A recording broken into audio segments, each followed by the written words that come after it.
Sabe aquela imagem que a gente tem do agrônomo sempre lá no campo, de bota e chapéu? Pois é, talvez seja a hora de a gente dar uma atualizada nessa ideia. Porque, olha, nas últimas 2 décadas a profissão, nossa, ela mudou da água para o vinho. O profissional saiu da lavoura e foi parar, acredite, no coração do mercado financeiro e da análise de dados. Bora entender como foi essa evolução. Olha só que contraste impressionante. Pensa comigo. De um lado, a gente tem o agrônomo lá do comecinho dos anos 2000. A pessoa do pedido por fax, sabe? Das planilhas mais simples. Agora, do outro lado, o profissional de hoje. Essa pessoa precisa manjar muito de análise ESG, que é aquela coisa dos riscos ambientais, sociais e de governança. Precisa entender de derivativos financeiros para proteger o preço da safra e ainda por cima usar georreferenciamento para mapear cada pedacinho da fazenda. A mudança não foi pouca coisa não, hein? Foi tipo um salto gigantesco de complexidade. E uma das ferramentas que meio que definem o agronegócio moderno é o barter. E não estamos falando de uma troca simples. É um instrumento financeiro super sofisticado que virou peça-chave nas negociações no campo. A ideia em si é super antiga, claro. Uma troca entre o que duas partes produzem.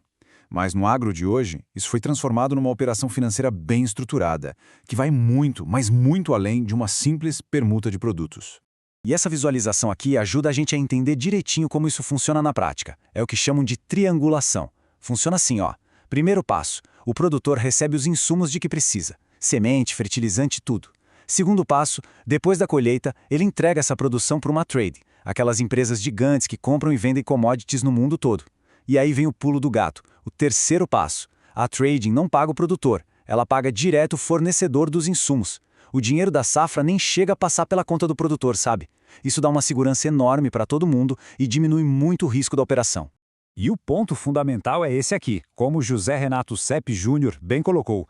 A negociação passa a ser na moeda do produtor. Não se fala em reais, se fala em sacas.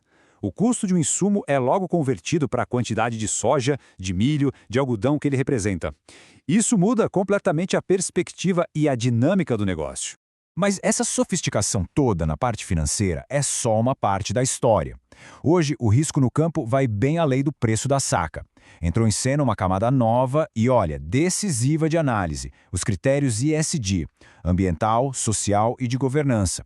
Isso conecta a produção diretamente com a sustentabilidade e, claro, com acesso a crédito. Essa é a pergunta de $1 milhão que as grandes empresas do agro precisam responder hoje. Não adianta mais só produzir, é preciso provar que a produção é sustentável. E isso para atender às exigências que estão cada vez maiores, tanto do mercado quanto dos investidores globais.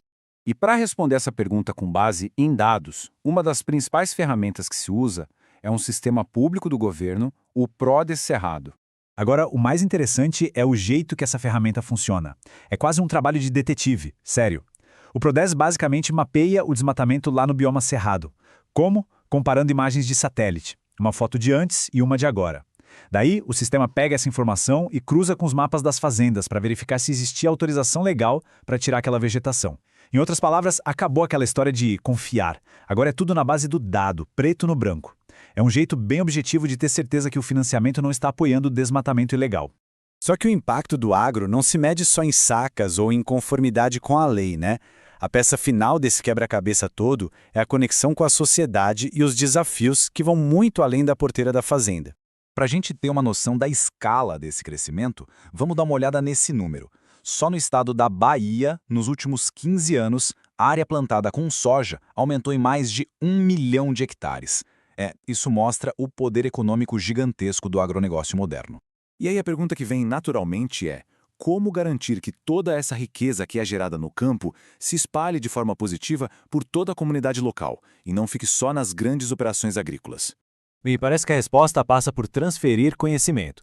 Existe um abismo tecnológico enorme. Enquanto os grandes produtores já usam drones, inteligência artificial, muitos pequenos e médios ainda estão lutando com o básico. É por isso que a ideia de extensão rural, aquela de levar assistência técnica para o campo, está ressurgindo com força.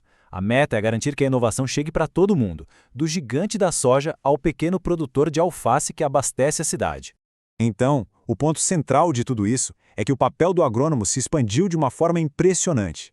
A profissão hoje exige uma combinação de habilidades que vão muito além da técnica de campo. É preciso ser um consultor financeiro e, ao mesmo tempo, um analista socioambiental. O que nos leva à reflexão final, né? Quando a gente para e pensa em toda essa complexidade financeira, tecnológica, socioambiental, fica mesmo a pergunta no ar.